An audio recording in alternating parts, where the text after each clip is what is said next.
In the beginning, there was the Creator, the Father of all, and then the created. Of the created, there were those who took themselves as deities, universally entitled. Long ago, some of those beings took dwelling on a planet bound to a star system not far from the solar system. But their civilization was threatened by the instability of their planet and its atmosphere. As the desolation of their planet became imminent, as desperation for a resolution became prominent, they set a course for Earth. They were not like us, but we were like them. And as they anointed themselves as the kings of our world, they would set out to rule us as our gods. There was a great cataclysmic event, a deluge that would wipe life off the face of the earth. So Thoth had helped his father save mankind, and then assisted in salvaging any form of biological life on the planet that he could. It was after the great deluge that these men of renown would rebuild the structures that would once again serve as beacons and ports from Earth to the stars. And Thoth would design them. A masterpiece on a scale to which no other man could ever accomplish even today. There were two main overlords of our planet, and one of their sons brought the people a religion and kingship like no other, and the people would worship him as Ra. Ra, god of the sun, would sit at the head, as the god of wisdom would stand at his side, Thoth. Thoth was a master architect and also designed many of the world's ziggurats, monuments, the astronomical clock. Thoth's power was not limited or restricted to Egypt, no.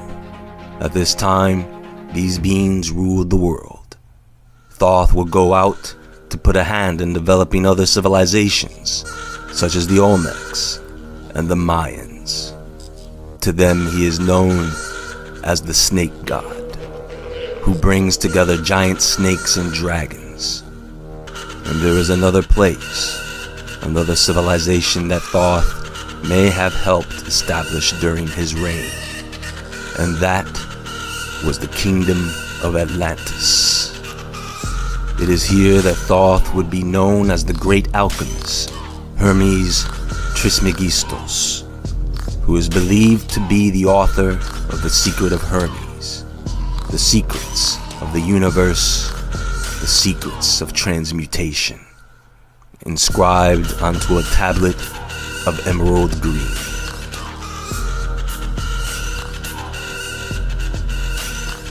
I, Thoth, the Atlantean, master of mysteries, keeper of records, mighty king, magician, living from generation to generation, being about to pass into the halls of Amenti, set down for the guidance of those that are to come after.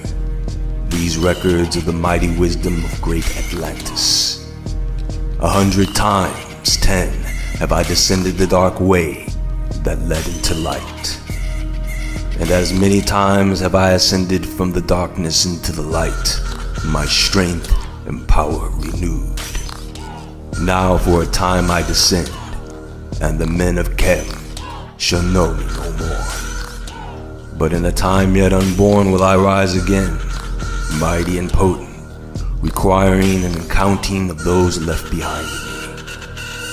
Chosen was I from the sons of men, taught by the Dweller, so that his purposes might be fulfilled. Purposes yet unborn in the womb of time.